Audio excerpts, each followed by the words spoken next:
What is it like to have Nitin Kamath as your investor? Vint Wealth, with a major investment from Zerodha, is transforming how Indians invest. Nitin truly is an angel, and he gave us some like crazy valuation, and he gave us. How important it is that your spouse makes the same income as you. I mean, आदमी कमा किस लिए रहा है? 30s में लोग ऐसी कौन सी 3 बड़ी गलतियां करते हैं जिसकी वजह से वो ट्रैप में फंस जाते हैं? सी जो फोरमोस्ट मिस्टेक है ना, आज अगर कोई 30 साल का है या 35 साल का है, उसने किस तरीके से अपने फाइनेंसेस को प्लान करना चाहिए जिससे कि उसका 40s या 50s थोड़ा आराम में बीते। कई बार लोग आके पूछते हैं कि ये 35,000 मैं इक्विटी में डालूं, गोल्ड में डालूं या बॉन्ड्स फिक्स्ड इनकम में डालूं। मेरा आंसर ये है कि देयर आर कंट्रीज जहाँ 20 साल से there have been zero returns in equity market, जैसे चाइना। इक्विटी में इन्वेस्ट कर रहा हूँ तो मेरे को 15 से 20% रिटर्न तो आराम से बन जाएगा, क्योंकि why do people in the 30s not have emergency funds? कि हमको किसी ने बताया नहीं गया कि इमरजेंसी फंड क्यों चाहिए होता है। I have heard that HDFC Ergo is one of the best health insurance to take. Is that correct? थोड़ा कंट्रोवर्शियल होगा, दे वांट टू। तो 20s में एक्सपेंसेस कितने होंगे, 30s में एक्सपेंसेस कितने होंगे और 40s में एक्सपेंसेस कितने होंगे? आपके प्लेटफॉर्म पे कितनी बार कंपनीज ने डिफॉल्ट करा है? अब ये जो बॉन्ड्स आप फ्लोट करते हो, ये बॉन्ड्स पैसे रेस करके एग्जैक्टली देते किसको है?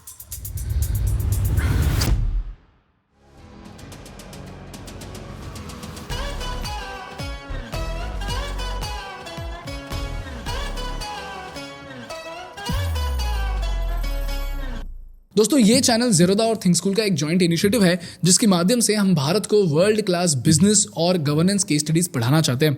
तो अगर आप भी बिजनेस, गवर्नेंस और जियोपॉलिटिक्स पढ़ना चाहते हो तो प्लीज़ इस चैनल को सब्सक्राइब करो। आपके लिए तो ये लाइक और सब्सक्राइब फ्री है, लेकिन हमारे लिए ये बहुत बहुत ज़रूरी है। Hi Anshul, welcome to the Indian business podcast. Thanks Ganesh. By the way guys, Anshul is the person जिनको मैं हमेशा अपने इकोनॉमिक्स की वीडियोस भेजता हूँ और पूछता हूँ कि भाई सब कुछ सही है कि नहीं। ठीक है, अंशुल सारे इकोनॉमिक्स को चेक करके बोलता है कि हाँ सब कुछ सही है और उसके बाद ही वीडियो अपलोड होती है। तो Anshul is my mentor in terms of economics because he's the person that I fall back on every time I'm not very sure about what I'm presenting. Thankfully, all the videos that we have presented, they had very few errors. So we've got some brownie points over there. And आज मैं अंशुल से एक बहुत important subject के बारे में बात करना चाहता हूँ, which is personal finance for 30s। Because भाई प्रॉब्लम ये है ना कि इंटरनेट में बहुत सारा कंटेंट है for personal finance in 20s, क्योंकि सब लोग ये बोलते हैं कि अगर आप 20s में इन्वेस्ट करना शुरू कर दोगे तो आपकी लाइफ 40s-50s तक बदल जाएगी। फाइन, दैट्स ग्रेट, बट हम ये एड्रेस करना भूल चुके हैं कि जो 30s में है उनका क्या होगा। और जितने भी सारे दोस्तों से मैंने बात किया है, because I am 27 right now, I have a lot of friends who are about the age of 30। और भाई उनकी लाइफ में एक बहुत स्ट्रेंज प्रॉब्लम है। वो बोलते हैं कि जब हम 20s में थे हम ज़्यादा पैसा कमा नहीं रहे थे, हम 2.5-3 लाख 5 लाख रुपए कमा रहे थे। तभी हमको लगता था अगर हम 12-18 लाख रुपए साल का कमा ले तो हमारी लाइफ फुल सेट हो जाएगी, क्योंकि उन्होंने 12-18 लाख को कैलकुलेट कर लिया, बट उन्होंने ये कैलकुलेट नहीं करा कि उनका जो एक्सपेंस है वो भी बढ़ने वाला है। और बढ़ते बढ़ते ऐसा हो गया है कि जो मेरे 30-31 साल के दोस्त हैं वो कहते हैं कि हमारे पास आज भी सेविंग्स नहीं है, हम आज भी ऑन दी एज रह रहे हैं जिस तरीके से हम कॉलेज में रह रहे थे। हाँ, हमारी लाइफस्टाइल बेटर हो गई है, हम गाड़ी चला रहे हैं, हमारे पास घर है, हमारे पास now we are also planning for a child. So what I have realised is that even though people are progressing income wise, their savings are stagnating, they do not have emergency funds, and in your 20s if you don't have emergency funds you always think कि जब मैं 30s में रहूँगा तो मेरे पास तो आ ही जाएगा। But 30s में भी अगर आपके पास इमरजेंसी फंड नहीं है तो प्रॉब्लम ये हो जाता है कि आपके पेरेंट्स एज होने लग जाते हैं, आपके बच्चे होने लग जाते हैं, तो आपका जो एक्सपेंस है वो शूट अप हो जाता है और उस टाइम पे ना emergency fund comes and bites you in the ass. So today I want to understand the first principles of personal finance for people in their 30s, so that आज अगर कोई 30 साल का है या 35 साल का है, उसने किस तरीके से अपने फाइनेंसेस को प्लान करना चाहिए जिससे कि उसका 40s या 50s थोड़ा आराम में बीते। That is the agenda for today's podcast. Shall we get started? Yeah, sure. नहीं, आपने एकदम सही कहा गणेश। जब आदमी 30s में आता है ना तो 2 प्रॉब्लम मेरे को दिखती हैं। एक तो किसी भी इंडिविजुअल ने 20s में प्रॉपर्ली प्रिपेयर नहीं किया। उसका रूट कॉज मेरे को ये लगता है कि इंडिया में जब हम स्कूल में होते हैं हमको हिस्ट्री पढ़ाया जाता है, ज्योग्राफी पढ़ाया जाता है, साइंस पढ़ाया जाता है, संस्कृत पढ़ाया जाता है, बट पर्सनल फाइनेंस का कोई फॉर्मल एजुकेशन नहीं है। Correct. So you rely on your parents to learn about personal finance. अगर आप थोड़े एंटरप्राइजिंग बंदे हो तो आप खुद से मतलब पर्सनल फाइनेंस बुक्स पढ़ना चालू करोगे, बट वो काफ़ी कम जनता है. मोस्टली पर्सनल फाइनेंस का नॉलेज आप अपने immediate circle which is mostly parents और siblings when you are growing up, या स्कूल कॉलेज में आते हो तो अपने दोस्तों से ही सीखते हो. तो जो कॉन्सेप्ट है कि इमरजेंसी फंड होना चाहिए, you should start investing early, ये बहुत लेट रियलाइज़ करते हो आप, क्योंकि स्कूल में आपको सिखाया नहीं जाता है. करेक्ट. तो टिपिकली आइडियली 20s में आपको ये सब बेसिक चीज़ें कर लेनी चाहिए. इसको हम बोलते हैं द फ्रेमवर्क, THE, कि आपने टर्म इंश्योरेंस ले लिया, हेल्थ इंश्योरेंस ले लिया है एंड इमरजेंसी फंड क्रिएट कर लिया है. ये बिल्कुल फाउंडेशनल चीज़ है किसी भी पर्सनल फाइनेंस जर्नी के लिए. इसके बाद ही इन्वेस्टमेंट जर्नी चालू होता है. बट जैसे आपने बोला कि मोस्टली हम इंडियंस 20s में हमको पता भी नहीं होता कि ये सब करना है. करेक्ट. एक बार जब हम जॉब करना चालू करते हैं, मे बी 5 साल के बाद ये चीज़ें सुनने में आती हैं, फिर रियलाइज़ करते हैं कि यार ये सब तो हमने किया ही नहीं, और 30s में जाके ये सब करना हम चालू करते हैं. करेक्ट. जबकि फाइनेंस में ये सिखाया जाता है कि 20s में आप ये फाउंडेशनल चीज़ें कर लीजिए. 30s is the era of accumulation, कि 30s में टिपिकली आपके स्किल सेट पीक होना चालू होते हैं, विच मीन्स कि आपकी इनकम एक्सपोनेंशियली इंक्रीज होती है. तो जो एक्सपोनेंशियल इंक्रीज है that should go into accumulating wealth for your retirement, ताकि आपका 40s 50s तो आराम से बीते ही, बट आपने अपने रिटायरमेंट के लिए भी प्लान कर रखा है. But unfortunately because of things like this थोड़ा प्लानिंग गड़बड़ा जाता है. So that's the bad thing. Good thing is कि 30s में भी अगर आप रियलाइज़ करते हैं कि आपने, ठीक है थोड़ा देर हो गया बट अभी समझ आ गया, अभी भी आप पे 25 साल का रनवे है, assuming you retire by age of 60, to correct lot of these things and plan for your retirement and other goals as well. इसके लिए आपको थोड़ा पेन होगा, क्योंकि अगर आप लेट्स से पहले स्टार्ट करते, मैं आपको एक एग्जांपल देता हूँ. लेट्स से अगर आपको लेट्स से रिटायरमेंट के लिए 5 करोड़ का कॉर्पस इकट्ठा करना है, और आप मिड 20s या लेट 20s में शुरू करेंगे सेविंग करना, तो आपको 20,000 पर महीना करोगे, एज्यूमिंग 12% रिटर्न के हिसाब से, you will be able to generate the corpus. But अगर आपने लेट्स से 5 साल मिस कर दिया और आपको सेम कॉर्पस क्रिएट करना है, तो आपको 20,000 नहीं, अभी 35,000 इन्वेस्ट करना होगा. 35,000 इन्वेस्ट करना होगा पर month to create a corpus of 5 crores by the time you are at the age of 60. Okay. तो ये पेन है कि आपने 5 साल का थोड़ा डिले कर दिया, इसकी वजह से जो आपका सेविंग्स रिक्वायरमेंट था वो 20,000 से 35,000 हो गया. तो थोड़ा पेन है बट अनअचीवेबल नहीं है, क्योंकि हम 30s की ऑडियंस को एड्रेस कर रहे हैं, ये अभी भी अचीवेबल है. But the good thing is पैसा तो ज़्यादा कमा रहे हैं. पैसा ज़्यादा कमा रहे हैं, that's the good thing. And another good thing is कि एक्सपेंसेस वो हमारे कंट्रोल में है. लेट्स से हमने अगर अपना लाइफस्टाइल इंक्रीज किया है, बट अभी हम रियलाइज़ करने की यार थोड़ी गलती होगी, वो गलती को करेक्ट करने के लिए हम पे टाइम है. वो इरिवर्सिबल मिस्टेक नहीं हुआ है. और जो एक्सपेंसेस है वो तो कंट्रोल कर सकते हैं. मे बी 20 लाख की गाड़ी ना लेके 10 लाख की गाड़ी ले सकते हैं.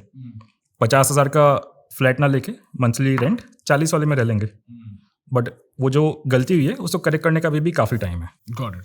तो आप कह रहे हो कि एक तो 20,000 की जगह पे आपको 35,000 रुपीज इन्वेस्ट करना पड़ेगा. That's a bad thing. But the good thing is that your expenses are under control. So you have to operate with the mindset that you will have to compromise on certain things so that life in your 60s is better. So don't get into a FOMO. Correct? Anshul, मुझे बताओ कि, and I had this question, in fact, I've been discussing this question with a lot of my friends, how important it is that your spouse makes the same income as you or plus minus 20% as you. Because what I've seen is every time there's a drastic difference between the income of the husband and the wife, the mindset is completely different, right? So my question is, in 30s, in the modern day world, today people are getting married at the age of 30 plus. So just tell me, how important is it to have equal incomes or more or less equal incomes in the same house? I think अभी हम finance dynamics से जाके marital dynamics में जा रहे हैं, but I think it's a very very valid point. तो उसके 2 एस्पेक्ट्स हैं. एक तो अगर आपका स्पाउस अर्न कर रहा है तो ऑब्वियसली इनकम घर में आएगा, तो जो हाउस होल्ड फाइनेंस है वो बेटर मैनेज कर पाओगे. अगर एक बंदे की जगह 2 लोग अर्न कर रहे हैं, ऑब्वियसली आपका इनकम ऑलमोस्ट ट्वाइस हो जाएगा, राइट? तो you can spend more, save more, etcetera etcetera. दूसरा जो ब्रॉडर पॉइंट है कि how does it impact the compatibility between husband and spouse. Because obviously like if you are doing a job आपको exposure मिलता है, आपका personality development एक अलग लेवल पे होता है कंपेयर टू लेट्स से अगर आप घर पे ही हैं, आप कम लोगों से इंटरेक्ट कर रहे हैं और कम चीज़ें कर रहे हैं। जैसे एक अच्छा एग्जांपल मेरे को लगता है कि जो मेरे कज़न्स थे when I was growing up, मैं उनसे काफ़ी रिलेट कर पाता था क्योंकि सबका सेम वर्ल्ड व्यू था, सब सेम थॉट प्रोसेस था। अब कुछ कज़न्स वहीं पे रह गए जहाँ से Tier 2 Tier 3 सिटीज़ में, और वहीं पे अपना they are living good life, but उनका एक्सपोजर लेवल काफ़ी डिफरेंट है। तो अभी जब मैं उनसे मिलता हूँ 10 साल बाद, 20 साल बाद, तो कुछ बात करने के लिए नहीं होता है क्योंकि उनका वर्ल्ड व्यू, उनका थॉट प्रोसेस काफ़ी डिफरेंट है जो भी मेरा like let's say world view है। सेम चीज़ मैरिज में भी हो सकता है। अगर आपके स्पाउस खाली घर पे ही रह रहे हैं, जॉब नहीं कर रहे हैं, कम लोगों से मिल रहे हैं, उनका सर्कल थॉट प्रोसेस थोड़ा डिफरेंट हो सकता है compare to someone who is earning, going out, working in a company, progressing in life financially, professionally etcetera. तो दोनों एस्पेक्ट्स इंपॉर्टेंट है कि कंपैटिबिलिटी भी आपका बेटर रहेगा और आपका पर्सनल फाइनेंस हाउस होल्ड का भी काफ़ी अच्छा रहेगा। Got it. क्या आप मुझे बता सकते हो कि मैरिज पर्सनल फाइनेंस को किस तरीके से अफेक्ट करता है? Good question. I mean one assumes कि let's say if your spouse is earning कि इनकम ट्वाइस हो जाएगा। लेट्स से मैं 1 लाख कमा रहा था, मेरे एक्सपेंसेस 60,000 थे, 40,000 का सेविंग था। अब my spouse is come, she is also earning 1 lakh. One assumes कि अब तो यार 2 लाख इनकम हो गया, एक्सपेंसेस 60,000 ही है, अब तो मजे ही मजे हैं। करेक्ट। 1.5 लाख की सेविंग होगी, मतलब काफ़ी डिस्पोजेबल इनकम होगा। बट चीज़ें वैसे वर्क नहीं करती हैं। जब मैं बैचलर था, I was staying in a stand alone flat जहाँ पे रेंट कम था, तो मेरा रेंट में भी 25-30 हज़ार था। But now because I got married, I will be planning a family, I need to live in a gated society, a premium society, जहाँ पे जब फैमिली होगी, children can play etcetera etcetera. तो और उसका रेंट 30 में तो नहीं आएगा, अब उसका रेंट 50 होगा। I need to save for my families. Let's say कल को बच्चे होंगे, लोग सोचते हैं कि जो बच्चे का एक्सपेंसेस है जब वो स्कूल जाना शुरू करेगा तभी होगा, बट प्री स्कूल भी काफ़ी एक्सपेंसेस होते हैं। वैक्सीनेशन आज के टाइम पे बहुत बड़ा एक्सपेंस है, और ये तो as soon as you have a baby this expense will start, right? कितना बड़ा एक्सपेंस है vaccination? Say it varies between 50,000 to 1 lakh a year. 50,000 to 1 lakh a year? Yes. इतना एक्सपेंसिव होता है क्या? Yes. They're like different kind of vaccinations. Okay. Depending कि किस doctor से कंसल्ट कर रहे हैं, किस हॉस्पिटल में जा रहे हैं. It starts from 50,000 a year to as high as 1 lakh a year. तो ये एक्सपेंसेस हो गए। Now the child is like growing, right? तो उससे क्लोथ्स आपको मे बी हर 3 महीने, हर 6 महीने में चेंज करने हैं। एक छोटा सा क्रेडल भी it cost a lot now days. तो प्री स्कूल भी काफ़ी एक्सपेंसेस होते हैं, एंड ये सब एक्सपेंसेस एनविसाज करना 20s में काफ़ी टफ रहता है। तो the moment you enter in to 30s there is a huge differences in terms of expenses as well. मैंने बोला कि आपका इनकम एक्सपोनेंशियली इंक्रीज होता है, to a certain extent expenses भी सेम पेस पे इंक्रीज हो रहे हैं। When you are in 30s आपके पेरेंट्स भी एजेड हो चुके होंगे, तो उनके भी मेडिकल एक्सपेंसेस काफ़ी इंक्रीज हो जाएंगे। जो भी हेल्थ कॉस्ट है for a person in 50s, 60s, 70s, तीनों ब्रैकेट में काफ़ी डिफरेंट है। क्या आप मुझे एक अंदाज़ा बता सकते हो from the lens of a person who makes let's say 1 lakh rupees a month in their 30s, early 30s, तो उसकी लेंस से अगर देखा जाए तो 20s में एक्सपेंसेस कितने होंगे, 30s में एक्सपेंसेस कितने होंगे और 40s में एक्सपेंसेस कितने होंगे? सो 20s में जो भी आपके एक्सपेंसेस हैं वो मोस्टली डिस्क्रिशनरी होते हैं, अदर देन रेंटल, मतलब food, going out, cinema etcetera, ये सब डिस्क्रिशनरी एक्सपेंसेस हैं, मतलब मजे करने वाले expenses। मज़े करने वाले एक्सपेंसेस हैं। 30s में जो एक्सपेंसेस हैं ना वो असेंशियल हो जाते हैं, उनको आप अवॉइड नहीं कर सकते। तो बच्चे को स्कूल जाना है, पेरेंट के मेडिकल एक्सपेंसेस हैं, ये सब डिस्क्रिशनरी एक्सपेंसेस नहीं है। तो जो the proportion of essential expenses increases in 30s vis-a-vis 20s. Got it. Is there a particular number in which it increases? No, right? It is subjective. It's subjective, like personal finance is personal, right? तो 40s में क्या होता है? 40s जैसा आपने बोला कि यहाँ पे discretionary expenses है, 30s में discretionary plus necessary expenses है, और necessary expenses जो है वो बढ़ जाते हैं। तो 40s में कैसा होगा? 40s में भी kind of similar रहेगा। I think 50s में कम होता है, क्योंकि आपके बच्चे में भी would have become independent, parents unfortunately may not be there, your incomes would have definitely peaked, you would have like sufficient saving etc, maybe you would have had a house as well, तो भी आपका disposable income काफ़ी increase हो जाएगा। Got it. तो 30s 40s में increase होता है, आई थिंक 50s में जाके स्टेबलाइज थोड़ा कम हो जाता है। होम लोन का ईएमआई भी खत्म हो जाता है। करेक्ट। 30s में लोग ऐसी कौन सी 3 बड़ी गलतियां करते हैं जिसकी वजह से वो ट्रैप में फंस जाते हैं? जैसे आपने बोला कि 20s में सिर्फ डिस्क्रिशनरी स्पेंडिंग्स होती है, 30s में अचानक से नेसेसरी प्लस डिस्क्रिशनरी दोनों आ जाते हैं, और ये चीज़ को 20s में एनविजन करना बहुत डिफिकल्ट हो जाता है। तो 30s में लोग ऐसी कौन सी गलतियां करते हैं जिसकी वजह से 40s और 50s में उनको वो तकलीफ होती है जो उन्होंने कभी सोचा नहीं था? सी जो फोरमोस्ट मिस्टेक है ना, वो है कि आपने लेट्स से एक बहुत बड़ी लाइबिलिटी रख ली अपने पास, और मेजॉरिटी इंडियंस के लिए सबसे बड़ी लाइबिलिटी आज के टाइम पे लोन्स हैं। वो भी अभी असेंशियल एक्सपेंस हो चुका है। आप एक तो 30s में हैं जहाँ पे आपके हाउस होल्ड असेंशियल एक्सपेंसेस हैं, उसके ऊपर आपने ये फाइनेंशियल असेंशियल ऑब्लिगेशन रख लिया जो कि लोन है। Got it. और ये थोड़ा हाथी पालने जैसा है कि आपने घर तो ले लिया, आपका कंफर्ट है कि आप फैमिली वगैरह रेज कर सकते हैं, इमोशनल मतलब एडवांटेजेस काफ़ी हैं, but purely from a financial point of view it can become a huge disadvantage as well. एक तो इसका पर्सनल फाइनेंस का एलिमेंट है कि लेट्स से अगर मैं और मेरा spouse is earning let's say 2 lakh a month, अभी टियर 1 सिटी में एटलीस्ट आपको 1 करोड़ का लोन तो लेना पड़ेगा अगर आपको डिसेंट फ्लैट चाहिए अपनी फैमिली के लिए। तो 1 करोड़ का लोन अगर आप लेट्स से 30 साल का भी लेते हैं और उसका ब्याज लेट्स से 8% के आसपास है, तो उसका ईएमआई बनता है करीब 75,000 per month. Per month, okay. which is almost 40% of what you and your spouse are bringing home every month, right? इसके ऊपर आपके लेट्स से कम भी 50 से 70 हज़ार के और एक्सपेंसेस रहेंगे। फैमिली रेस करना, medical insurance, going out, food etcetera, house help etcetera, right? तो आप पे डिस्पोजेबल इनकम बहुत ही कम बचती है, विच मीन्स कि आप कितना अपने रिटायरमेंट के लिए प्लान कर सकते हैं, इन्वेस्ट कर सकते हैं, वो बहुत ही कम इनकम बचे। मतलब hardly like 30-40,000 is left, right? और उसमें भी लेट्स से कोई वन ऑफ एक्सपेंस आ गया तो वो भी नहीं बचेगा। जैसे जैसे लेट्स से बच्चे की एडमिशन फ़ी है, वो आज के टाइम पे एटलीस्ट 1 लाख रुपए स्कूल मांगता है, which is like 3 months of your what ever income is left. 1 lakh रुपए क्या महीना? वन टाइम एडमिशन फ़ी। कोई मेडिकल इमरजेंसी आ गई, आपको ट्रैवल करना पड़ रहा है, घर में किसी की शादी है, सो ऑन सो फोर्थ। तो मेरा मानना ये है कि हाउसिंग लोन तब लेना चाहिए जब monthly EMI is 25% of what you and your spouse is bringing. 25% of net household income. Yes. Okay.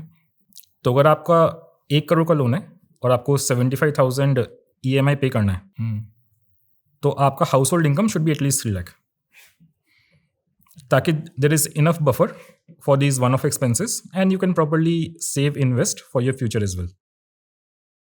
ये तो हो गया फाइनेंशियल पॉइंट ऑफ व्यू से। दूसरा मेरे को लगता है कि जब आप घर लेते हैं, दो इमोशनल स्टेबिलिटी है, but it adds as a anchor as well. जैसे हमने पहले डिस्कस किया, 30s इज द एज जहाँ पे आपके स्किल सेट पीक हो रहे होंगे, आपको इनफ एक्सपीरियंस भी है 20s में जॉब करने का, and you are young enough to improve your skill set, grow etcetera as well, right?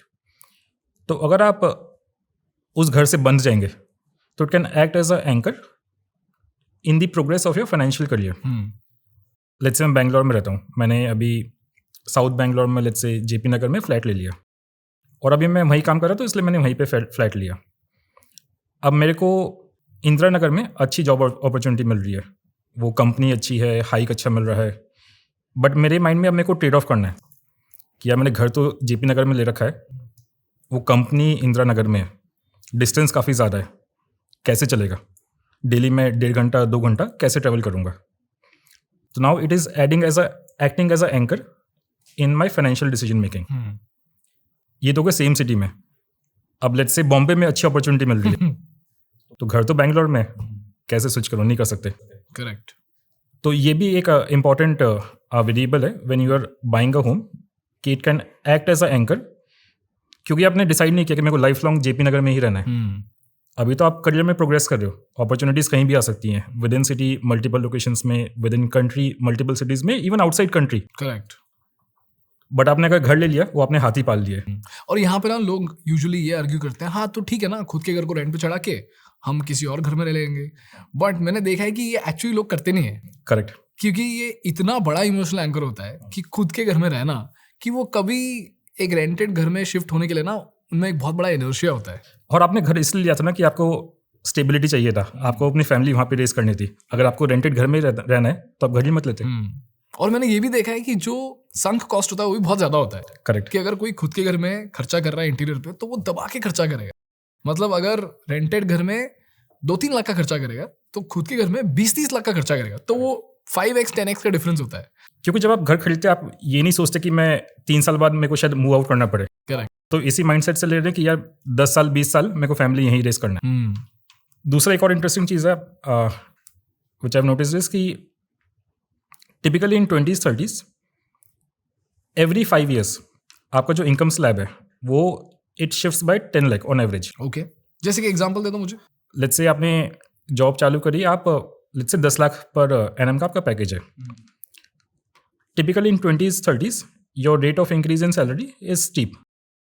तो अगले 5 साल में आप 20 लाख कमा दोगे, ये डिसेंट एजम्पशन है, राइट? उसके 5 साल बाद मोटा मोटा आप 30 लाख शायद कमा रहे हो, मतलब 12% या 14% ही एनुअल इंक्रीज मैंने एज्यूम किया है। जब आपका इनकम ब्रैकेट ये 10 लाख से शिफ्ट होता है ना, आपका जो हाउस का एक्सपेक्टेशन है वो काफ़ी शिफ्ट होता है। You want to live in a better society. तो अगर आपने घर ले लिया, आपके एक्सपेक्टेशन आज के इनकम के हिसाब से मीट हो रहे हैं, बट 5 साल बाद जब आपका इनकम लेवल इंक्रीज हुआ है, आपको घर मज़ा नहीं आएगा। Wealth effect. हाँ, you want to live in a more premium society. फिर 5 साल बाद जब आपका इनकम 10 लाख से इंक्रीज होगा ना, और आप देखोगे कि यार मेरे पीयर्स तो मेरे से बेटर सोसाइटी में रह रहे हैं, आपको घर में मज़ा नहीं आएगा। You will want a flat in that more premium society. क्या ये सही है कि बाकी लोगों के अपग्रेड्स को देख के खुद का लाइफस्टाइल अपग्रेड करना? अगर आप अफोर्ड कर सकते हो, व्हाई नॉट? आई मीन आदमी कमा किस ले रहा है? अगर मेरा इनकम 10 लाख से इंक्रीज हो रहा है, लेट्स से मैं 10 साल पहले 10 लाख कमा रहा था, अभी मैं 30 लाख कमा रहा हूँ, why should I compromise and live in a house जो मैंने सेलेक्ट किया था जब मैं 10 लाख कमा रहा था? क्योंकि सी हाउस ना, मतलब जहाँ आप रह रहे हो, आप आफ्टर ऑफिस सबसे ज़्यादा टाइम आप वहीं स्पेंड कर रहे हो। करेक्ट। तो you want to come to a house जहाँ पे आपको मज़ा आए, way you have like peace of mind. तो at least personally that is one thing which I like really splurge on. I don't care what kind of car I have, bike I have, what kind of restaurant I'm going in, but मेरे को घर तो अच्छा चाहिए। क्योंकि अगर आपका घर अच्छा होगा ना, तो आप पे पीस ऑफ माइंड रहेगा, आप इवन जॉब में भी ज़्यादा खुश रहेंगे। क्योंकि जब आप 8 घंटे मेहनत करके घर में वापस आते हैं, आपको घर में आने का मन करता है, मज़ा आता है।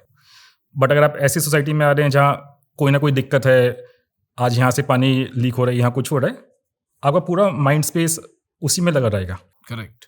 तो घर पे तो आई थिंक एटलीस्ट मेरा पर्सनल ओपिनियन है कि you should spend well. Rent करके घर पे खर्चा करो। हाँ, करो, बिल्कुल करो। आप कार भले ही 1 नॉच कम ले रहे हो, बट घर अच्छा होना चाहिए। ब्यूटिफुल। ठीक है, तो ये होगी पहली गलती, which is buying a house with in EMI which is more than 25% of your net household income. ठीक है, which is the second mistake that people make. दूसरा है जो हमने पहले डिस्कस किया था, the framework, THE, term insurance, health insurance, emergency fund. अगर इनमें से एक भी चीज़ मिसिंग है तो you are taking like lot of risk. Okay. 30s में 20s में आप अलोन थे, राइट? आपका कोई डिपेंडेंस नहीं था, मतलब parents would be like decently earning well, you don't have a spouse, you may not have a family. But आप 30s में mostly you are married, you may be planning a family as well, and family can be dependent on you financially to a large extent. अब खुदा ना खास्ता कल को कुछ हो जाए, you meet a accident, you are no longer able to earn, और in the worst case you die, तो फैमिली का ध्यान कौन रखेगा? That's where term insurance kicks in, right? So always have a term insurance at least 20 times your annual income. लेकिन ये कौन सा एनुअल इनकम चूज करें अंशुल? क्योंकि जैसे आपने बोला कि अगर 20 साल की उम्र में मैं 10 लाख रुपए कमाऊं और अगर 30 साल की उम्र में मैं 30 लाख रुपए कमाऊं, तो मेरा जो इनकम है वो भी ड्रास्टिकली इंक्रीज हो रहा है। जो भी आप अर्न कर रहे हैं, जो भी आपका लाइफस्टाइल है, उसका 20 times is a decent number. But मान लो मैंने इंश्योरेंस ले लिया 20s में, तो मैं 10 लाख के हिसाब से लूंगा, और आपने बोला 20 times, तो मैं 2 करोड़ का इंश्योरेंस लूंगा। लेकिन bye the time I am in my 30s तो मेरा पर्सपेक्टिव बदल जाएगा, आपको इंक्रीज करना पड़ेगा।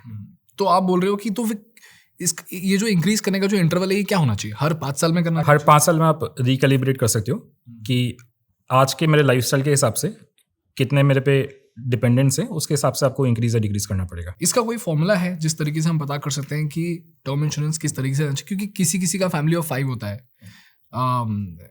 किन किन के पास पेरेंट्स ही नहीं होते हैं, तो फ्रेमवर्क क्या होना चाहिए टर्म जो भी इंश्योरेंस आपका आज का इनकम है आप उसका 20 टाइम्स मान के चल लीजिए। बस दैट्स इट। ठीक है, 30 टाइम्स या 40 टाइम्स क्यों नहीं करना चाहिए? ये तो ऐसा कि मतलब जितना चीनी डालोगे उतना मिठास होगा, but it comes at a cost, right? अगर आप बहुत चीनी डालोगे तो आप डायबिटिक हो जाओगे। इंश्योरेंस फ्री में तो आ नहीं रहा है, आपको उसका प्रीमियम पे करना पड़ रहा है। अगर आप अफोर्ड कर सकते हो तो go for it, 30 times 40 times, but 20 times is considered optimal. It's coming from the एक 4% फ्रेमवर्क होता है कि अगर मेरा मोटा मोटा 25 times of my expenses is my saving, I can retire now. 25 times of my expenses is my savings, मतलब अगर मेरा एक्सपेंस महीने का 50,000 है, एनुअल एक्सपेंस, एनुअल एक्सपेंस, अगर मेरे पूरे साल का एक्सपेंस 5 लाख है, तो 25 times of my expense which should be 1.25 crore, बस ओनली 1.25 करोड़। इसमें you can retire. I you sure? Because इसमें तो एक्सपेंसेस तो बढ़ते जाएंगे ना विथ टाइम।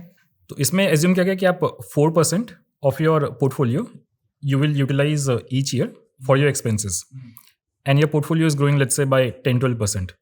तो एक यूएस में एक स्टडी हुआ था, उससे ये नंबर निकल के आया था। इंडिया में कहा जाता है कि इसको 25 नहीं 30 या 33 होना चाहिए, बट मोटा मोटा 25 से 35 के बीच में अगर आपका पोर्टफोलियो है तो यू कैन रिटायर। मैंने सुना है 50 है। सेकेंड वैसे ये कि जितना चीनी डालोगे उतना मिठास होगा, ठीक है, बट फिर आप डिले भी कर रहे हो उसको। मतलब 25 बोलो तो आप बोल रहे हो कि सेफ साइड तो है 30 पकड़ लीजिए, चलो 30। ठीक है, सो अगर इंसान साल का 6 लाख रुपए खर्च कर रहा है तो उसको इंटू 30 यानी 1.8 करोड़ का कॉर्पस जमा करना पड़ेगा।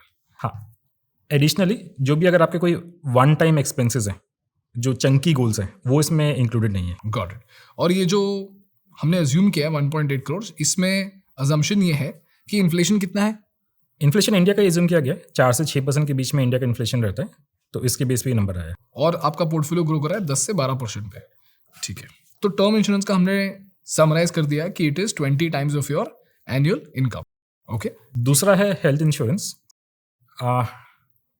अभी हम आसपास देखते हैं राइट कि अभी because of a lifestyle choices medical issues काफ़ी हो रहे हैं। और ये एक चीज़ है again which I think we underestimate a lot कि यार मतलब पड़ोसी के घर में डिजीज़ हुआ है, मेरे घर में तो हो ही नहीं सकता। सिम्टम्स होंगे तभी हम कहेंगे कि ये तो फ्लू है, करेक्ट, मेरे को तो मतलब ये डिजीज़ हो ही नहीं सकता। मतलब we try to like emotionally rationalize right कि हमारे घर में या मेरे को ये डिजीज़ नहीं होगा। और जब वो डिजीज़ होता है ना, treatment in India is becoming like very costly and specially in 30s your parents would be mostly in 60s right. तो उस एज ब्रैकेट में उनको कोई ऐसा मेडिकल इमरजेंसी होने की प्रोबेबिलिटी काफ़ी हाई है। तो अगर आपने इसके लिए प्लान नहीं किया है, this can be the second mistake that you have made. और हेल्थ इंश्योरेंस कैसे लेते हैं? आपको पता है जब भी हेल्थ इंश्योरेंस लेने की बारी आती है, मैं तो सीधा बोलता हूँ डिट्टो को कॉल करो, खत्म करो। You know the guys at Ditto right? So both Ditto and Wentwell, we are backed by Zerodha. Incidentally, our office is also on the same floor. Okay. So they are like neighbors only. Tell us about Ditto because they are your friends.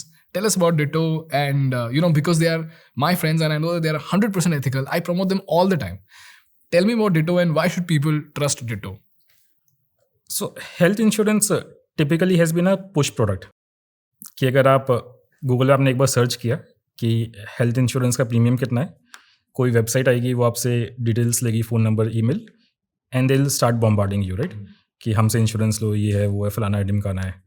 आजकल advertisement भी आते हैं जो आपको emotionally kind of blackmail करते हैं just to push sales. Correct. Ditto उस मामले में काफ़ी एथिकल है, they don't push that much, they try to educate and not sell, and I think it's coming from that Zerodha philosophy only, which has flown into all the portfolio companies, including Wind. Okay, try to educate the user, not try to make the sale, right? Correct. So I think same ethos Zerodha के, it's flowing in all the portfolio companies. क्या आपने ध्रुव या ditto के किसी भी member को ऐसा कुछ करते हुए देखा है जिसको देख के आपको लगा कि वाओ, आज के ज़माने में ये कोई नहीं कर रहा है? Correct. I mean like I said, उनका काफ़ी फोकस एजुकेशन पे रहता है। वो कभी आपको पुश नहीं करते हैं, सेल नहीं करते हैं। और मैंने जो फीडबैक कुछ लोगों से मिला है कि जब भी आपको क्लेम का रिक्वायरमेंट होता है, they go the extra mile to ensure कि आपका क्लेम स्मूथली प्रोसेस हो. जैसे लाइक कई बार डिस्प्यूट होते हैं राइट, कि आपने क्लेम फाइल किया, हॉस्पिटल उसको डिस्प्यूट कर रहा है and medical company, insurance company उसको डिस्प्यूट कर रही है. So typically all these insurance agents like Ditto, they have connects with the top management of hospitals and insurance companies. तो अगर आपका क्लेम कहीं फंस रहा है, you can reach out to Ditto for example, and they can like make that extra call to the top management and ask them कि यार ये क्लेम में यहाँ अटका है, can you help this person. So they personally get in between the insurance company and the person who's taking the insurance, as in they are customers, to help them get the insurance. Yes. That is amazing. This is the first time I'm hearing this. Yeah, correct. But that's not what they promise, right? They just do it. Yeah, they do it. Wow. Beautiful. तो health insurance कैसा लेना चाहिए अंशुल? ये थोड़ा costly होता है, term insurance थोड़ा cheap होता है, but health insurance for a family of 4 is slightly steep. So मेरा मानना है कि एटलीस्ट 1 करोड़ का हेल्थ इंश्योरेंस होना चाहिए. क्या ये इसका कोई फॉर्मूला नहीं है कि इनकम का मल्टीपल होना चाहिए? इसको इनकम से लिंक नहीं करना चाहिए, क्योंकि जो हेल्थ के एक्सपेंसेस हैं it is uncorrelated to income right. मतलब जो हमने टर्म इंश्योरेंस लिया वो हमने अपने लाइफस्टाइल के हिसाब से लिया कि मेरी फैमिली का लाइफस्टाइल इतना है, उसका हमने एक मल्टीपल लिया. बट जो भी हेल्थ के कॉस्ट है वो ये सोच के नहीं आता कि ये बंदा कितना अर्न कर रहा है, वो बंदा कितना अर्न कर रहा है. करेक्ट. वो तो इरिस्पेक्टिव है. मेरा एटलीस्ट फ्रेमवर्क है कि 1 करोड़ का हेल्थ इंश्योरेंस होना चाहिए. 1 करोड़ का हेल्थ इंश्योरेंस होना चाहिए. ठीक है. क्या आपके पास कोई रिकमेंडेशन है कि ये हेल्थ इंश्योरेंस ले लो और आपका लाइफ सेट है? नहीं, ऐसा कोई रिकमेंडेशन नहीं है. It has to be customised, but ensure कि you, your spouse, your children, parents and in-laws, everyone are covered. Everyone are covered. Okay. क्योंकि even in-laws right, अगर वहाँ पे भी कुछ होता है, you may have to like provide for them. So it's best कि they are also adequately covered by insurance. Got it. I have heard that HDFC Ergo is one of the best health insurance to take. Is that correct? I haven't analyzed it, so I won't have like any insights to share. ठीक है. Maybe the guys at Ditto will know. Yes, So yes. call They Ditto definitely guys. will know. Great. I think we've covered health insurance. Now let's come to emergency funds. Anshul, first of all, tell me, why do people in the 30s not have emergency funds? इसका root cause वही है कि हमको किसी ने बताया नहीं गया कि इमरजेंसी फंड क्यों चाहिए होता है और इसका अहमियत क्या है लाइफ में. अभी जो भी जॉब मार्केट है right, it's changing so frequently that people in 30s are also getting laid off, and it's not a startup phenomenon, it's a across sector, across industry phenomenon. AIR, we don't know how it will impact the job market, right? So one has to be ready कि कल को अगर मेरा lay off हुआ और मेरे को 3 महीना, 4 महीना, 6 महीना लगा नया जॉब ढूंढने के लिए, तो एक्सपेंसेस तो हमारे अभी डिस्क्रिशनरी नहीं रहे, हम 30s में, वो एसेंशियल एक्सपेंसेस हैं, उनको पे कैसे करेंगे?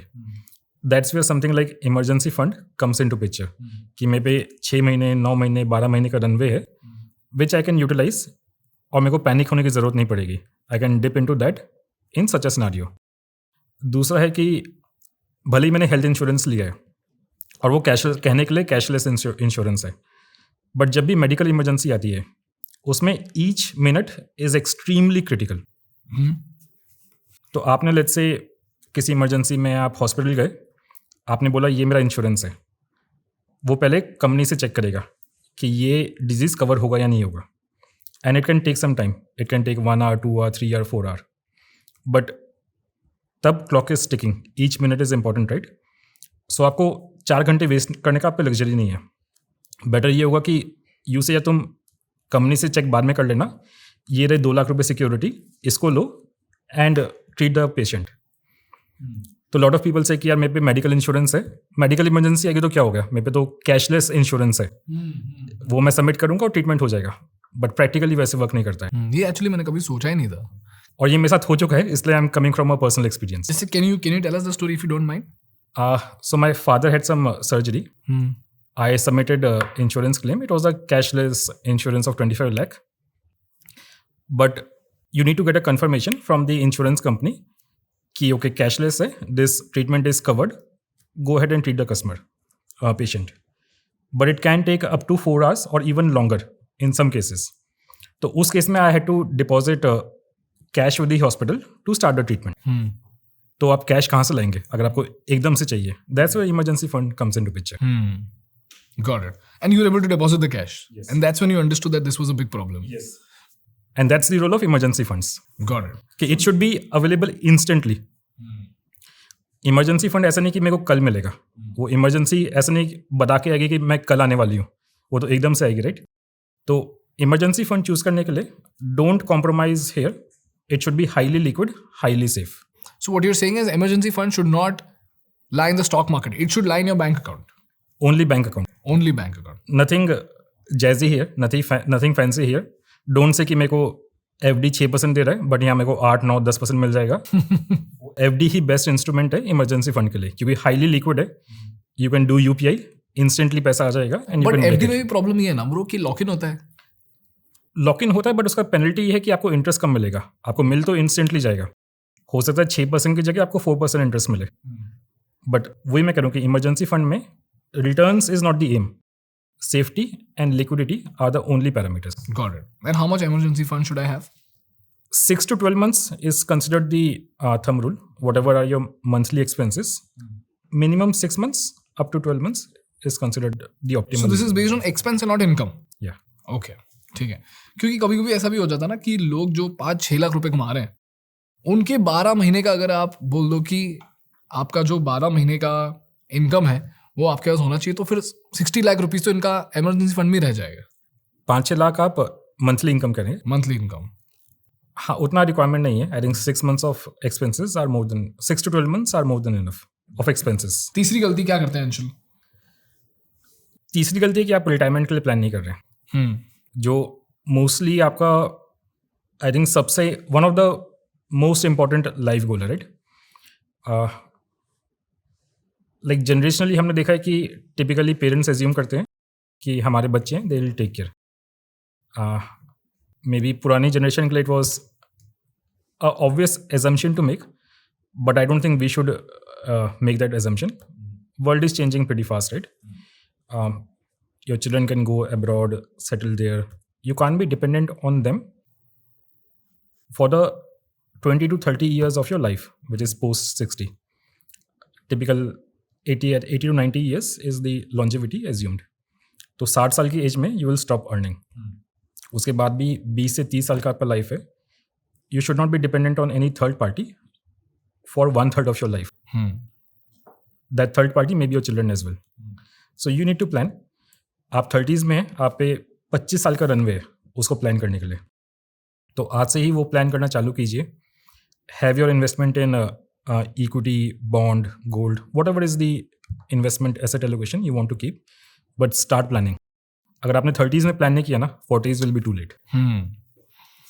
You know, I was just telling the communication master students yesterday that to most Indian parents, their children is like their startup. Valuation must always keep going up. And the reason why they do that is because they want only two things. One, branding, so that they can brag about the children with others. And number two, they treat that as an investment, almost like an FD, which will mature when they turn 65, 70. And eventually it will give them returns, which is such a terrible thing. Correct है. In fact like Indian parents like go a step beyond. जो भी retirement corpus वो plan करते हैं, उनका M है कि मेरा जो उससे इनकम आ रहा है उससे ही मेरा रिटायरमेंट हो. जो भी प्रिंसिपल है, I want to leave for my children. Okay, मतलब जैसे अगर आप जो भी रिटायरमेंट कैलकुलेशन होता है, जैसे हमने नंबर डिस्कस किया कि जो भी आपके एक्सपेंसेस हैं उसका 25, 30, 35 times is enough for you to retire. Correct. वो जो भी कॉर्पस है it will deplete till you are there, right? But Indian mentality है कि जो भी मेरा रिटायरमेंट सेविंग है वो मैं अपने बच्चों के लिए छोड़ कर जाना चाहता हूँ. That's like the mentality of Indian parents. Correct. Even like my parents, right? They thought कि जो भी FD से इंटरेस्ट आ रहा है उससे मैं अपना घर चलाऊंगा. जो भी FD का प्रिंसिपल है that I leave as a gift to my children. तो Indian parents are like at the extreme end कि उनको Which is good for the children, but bad for the parents, no? they live very frugally to achieve this goal, which I think is not correct. Can you walk me through the problems of this bad frugality? Because I have a perspective to add on that. And I was just talking to my mother yesterday and I was telling her to just stop living frugally. But she's like, no, this is okay because they come from a separate mindset. But I want to understand your perspective कि जो parents बड़े होके कंजूसी करते हैं बच्चों को लगता है अच्छी बात है कि कम पैसा खर्च कर रहे हैं, बट उसमें गुड फ्रूगैलिटी एक होता है, अच्छी कंजूसी एक होती है, बुरी कंजूसी एक होती है. तो you tell me, what according to you is bad frugality for parents? How should the children identify that and how should they fix it? I'll come to that. I think, but इसका root cause is it's coming from the scarcity mindset. Correct. से India में wealth 90s के बाद ही आना चालू हुआ है. Our parents, they had their prime years maybe in 70s, 80s. At that point of time, there wasn't abundance of wealth. जो भी wealth था, it was limited to like very small proportion, right? Correct. It's only in 90s and after 2000 that wealth has become slightly more abundant. So parents का mindset अभी भी वो है कि भले ही आज के टाइम पे मेरे पे wealth है, but कल को नहीं हुई तो क्या होगा, क्योंकि उनका वो कॉन्फिडेंस नहीं है, because they have lived in 70s 80s जहाँ पे वेल्थ नहीं था. तो वो जो स्कार्स हैं वो अभी भी इम्प्रिंटेड है इन देयर माइंड कि भले ही आज वेल्थ है बट पूरा कॉन्फिडेंस नहीं है कि मेरे पे पूरा लाइफ लॉन्ग रहेगा. एंड आई थिंक जो ये एक्स्ट्रा फ्रुगैलिटी है in parents and which is trickled even to us to a certain extent. Correct. इसका रूट कॉज वही है कि इंडिया में वेल्थ 90s के बाद आना चालू हुआ है. So maybe the generation after us who doesn't have like any impression of how India was before 90s, they won't be like so frugal. They'll be more like how people live in Western world, etc. Right? जहाँ पे they spend more, save less, not being frugal at all, because they don't have the baggage of the scarcity which used to be there. Yeah. Frugal होना, I mean, coming to the original question, I think अच्छा भी है, बुरा भी है. Say extremes of anything is not good, right? तो अगर आप अपना लाइफस्टाइल बहुत ज़्यादा कॉम्प्रोमाइज़ कर रहे हो just to save that extra penny, उसका कोई पॉइंट नहीं है. करेक्ट. जो भी वेल्थ है, पैसा है, ये खर्च करने के लिए ही है. आफ्टर लाइफ किसने देखा है, राइट? तो what's the point of like just saving that extra penny and living too frugally, कि आप अपना लाइफ एंजॉय ही नहीं कर रहे हो, आप प्रोग्रेस नहीं कर रहे हो, अपनी पर्सनैलिटी इंप्रूव नहीं कर रहे हो, बाहर नहीं जा रहे हो, लोगों से नहीं मिल रहे हो, सिर्फ पैसा बचाने के लिए. So it's like a very bad trade off. Correct. You know, Anshul, I often keep telling my parents that please don't compromise on these 4 aspects. Number 1, health. Number 2, food. Number 3, convenience. And number 4 is social life. Okay? Social life, because after 60, because they don't go to office, they often live in isolation. And because of that isolation, you know, they say that the empty mind is a devil's workshop. They just become sad over time because of that isolation. They tend to think things that are unnecessary, and eventually their mind becomes their prison. Which is why I often tell them that you should go out. You should socialize with people. You should build a circle in the housing society, in the village, in your town, somewhere. But you have to have that social circle where you can play, you can talk, you can have fun, and you can actually speak about your own problems so that the opposite person also finds it relatable. You also find it relatable. Eventually you can have a laugh about it. Eventually you can laugh about it. But that's what most people do not do. And you remain connected with children also, right? Yeah. अगर आप बिल्कुल ही isolated हो जाओगे, you become like too negative. Even your children may not like feel like talking to you. Correct. Correct. Just to have that bonding within the family, to have the same worldview, point of view, have something to talk about. I think it's important for parents to socialize more, go out more, not compromise on health, eat well, stay well, socialize well. Like you said, I mean, these things are like very critical. Yeah. And the second thing that I often keep telling them is about convenience. Because old people cannot lift 10-20 kgs of vegetables. But even then, my father will go to the market and he'll lift 10-20 kgs because he believes that is his attribute of being young. So in this false race of convincing himself that he's still young, he's doing unnecessary things, but he will not go and work out. Why? Because unke liye workout is unnecessary. But lifting this 10-20 kg vegetable ka bag is necessary. I don't know what's the logic behind that. Eventually, they end up either spraining their back, their bones become weak, and that puts them in a vicious cycle where their health turns bad, so their lifestyle is bad. And because they're put on medication, eventually that in the long term again affects their health. And when that inactivity is prolonged, eventually that causes their life to deteriorate. Correct. Which is why I tell them that do not ever compromise on convenience, especially when you can afford it. So get a house help, get a driver. You don't have to drive the car.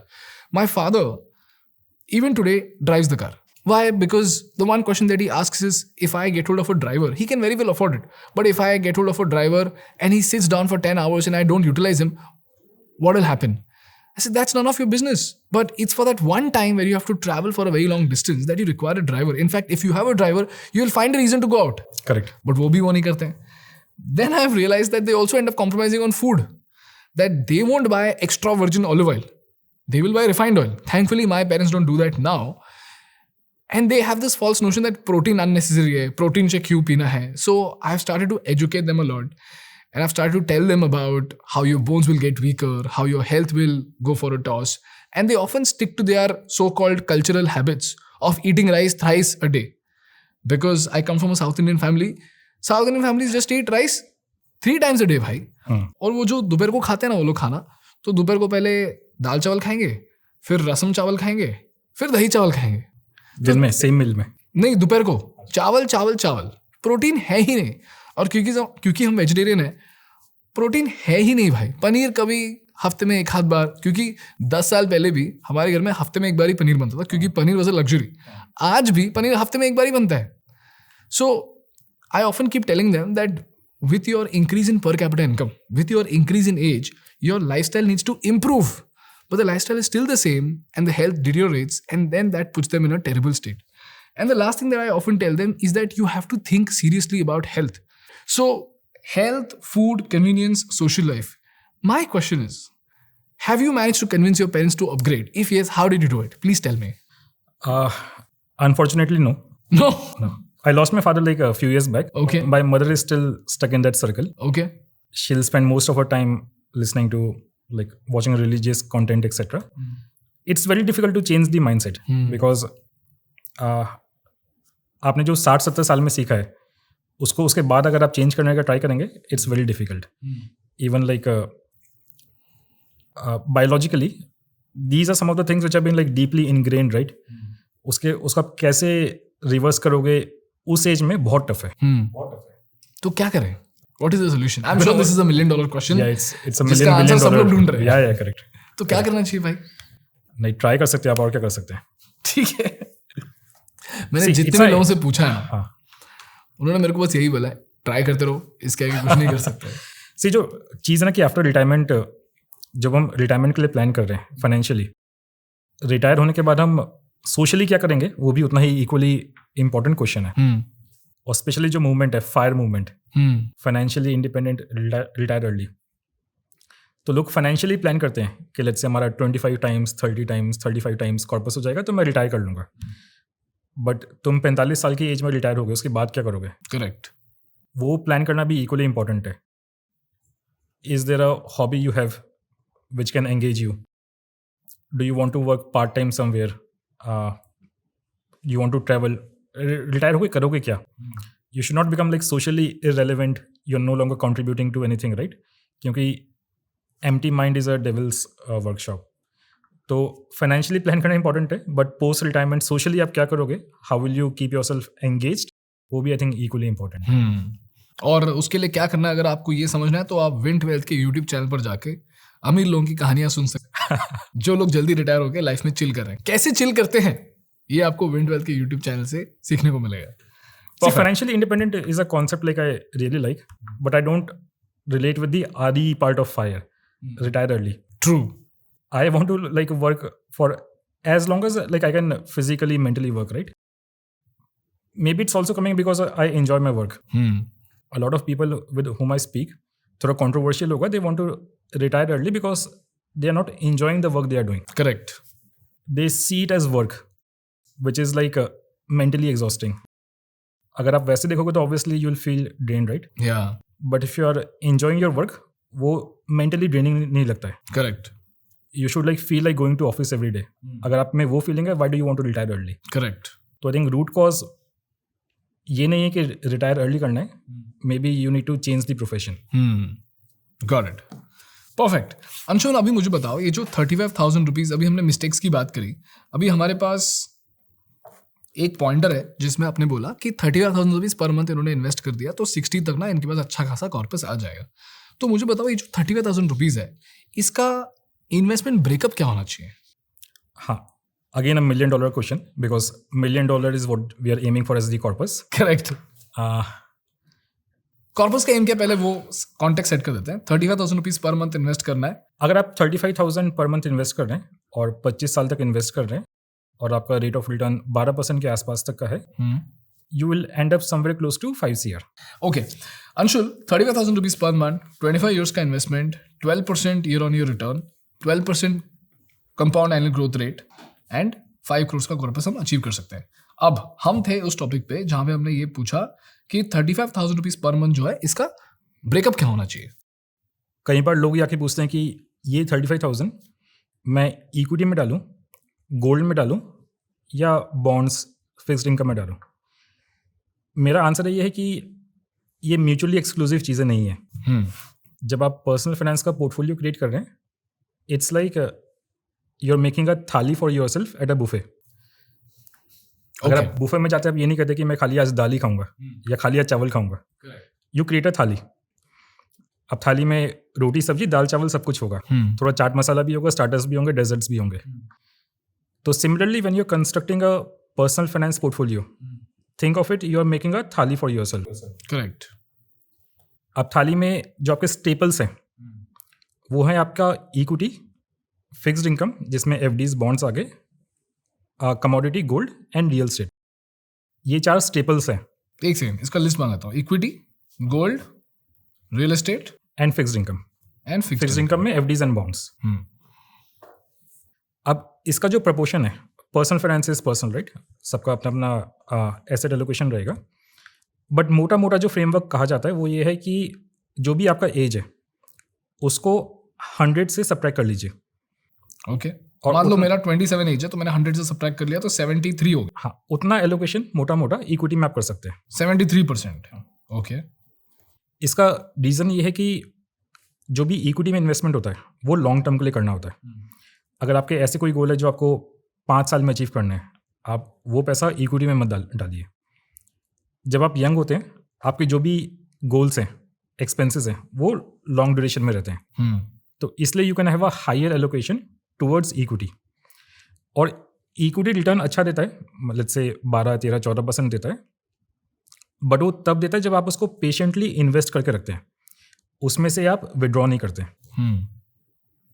और जैसे आप as करना चालू करते हैं, जो हमने discuss किया, there are lot of instances जहाँ आपको पैसा विड्रॉ करना पड़ता है.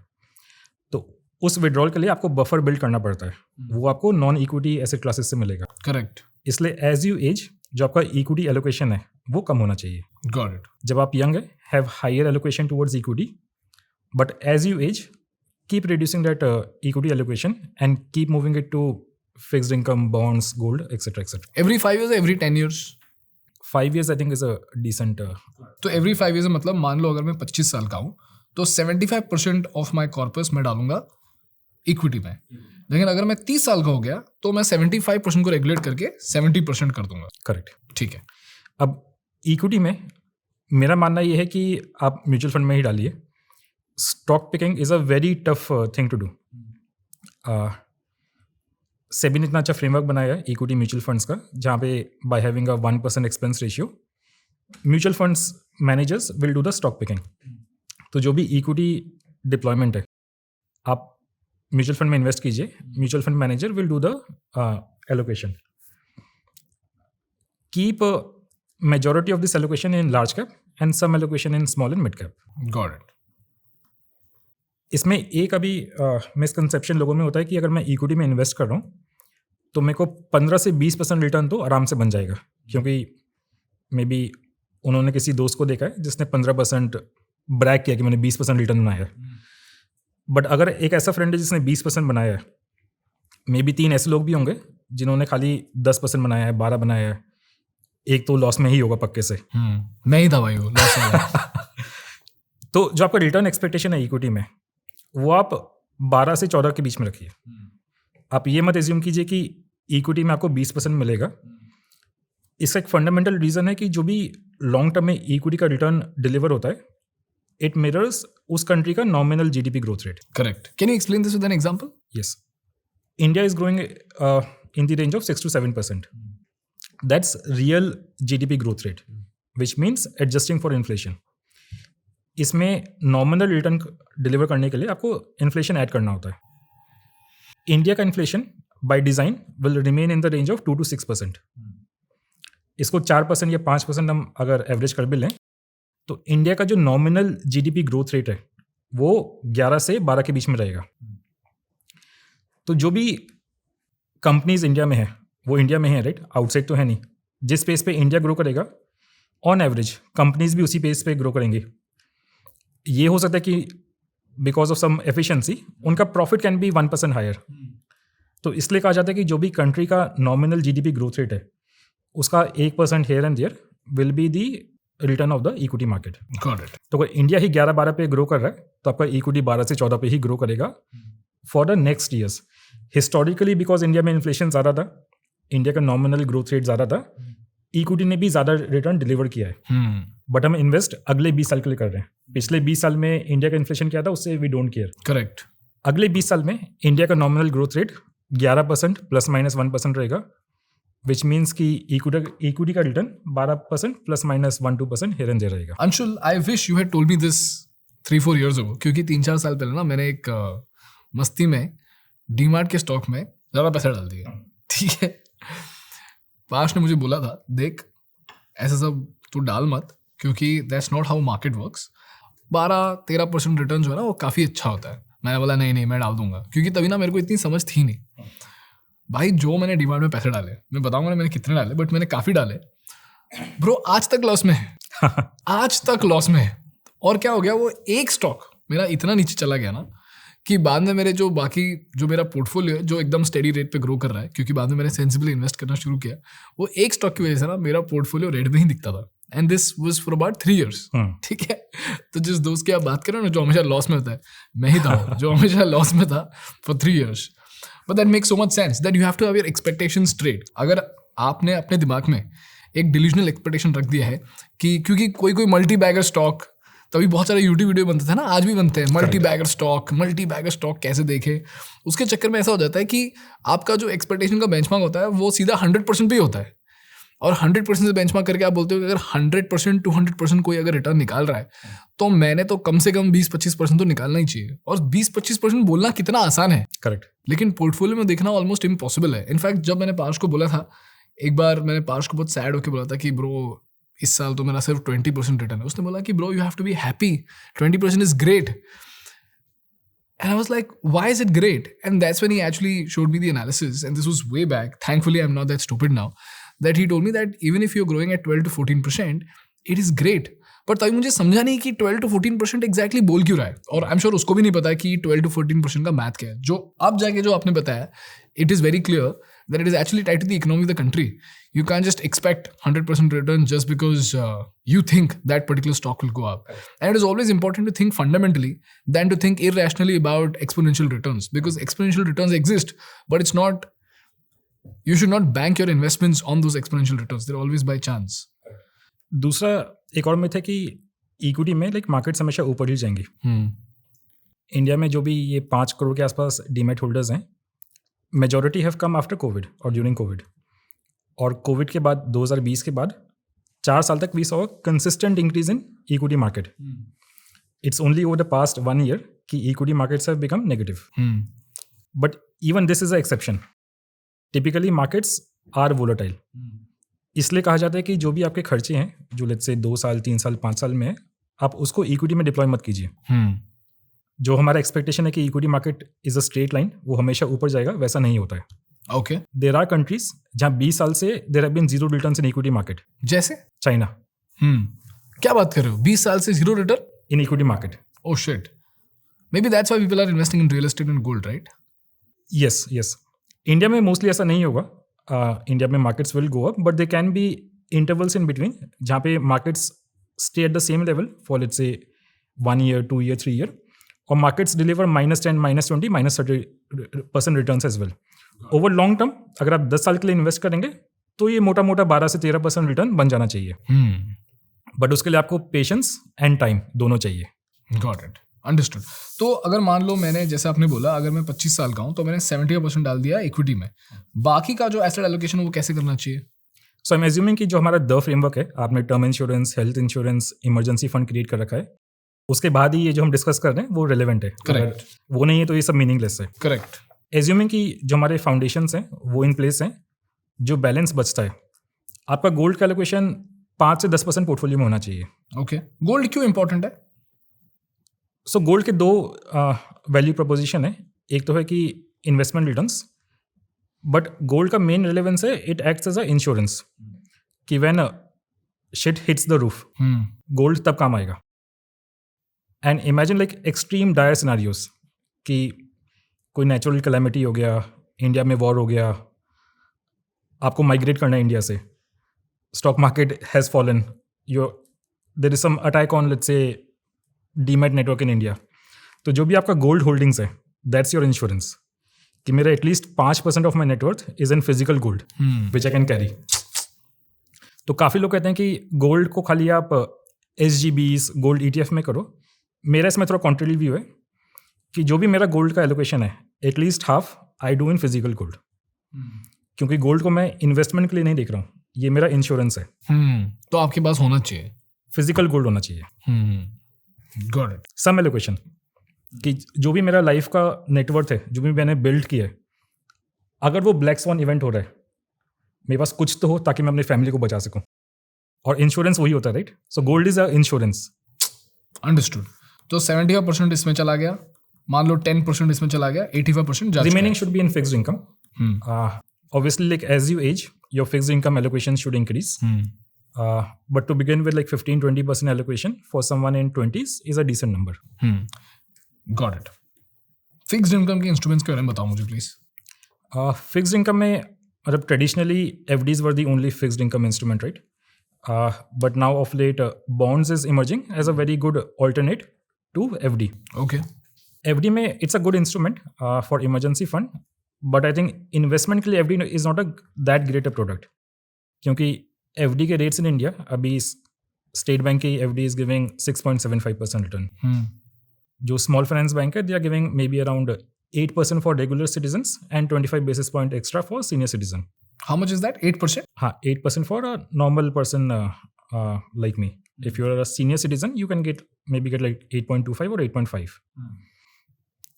Now post taxation it hardly beats inflation. So if I want my fixed income portfolio to beat inflation and to generate some return, some meaningful return, I need to diversify. That's where something like bond comes into picture.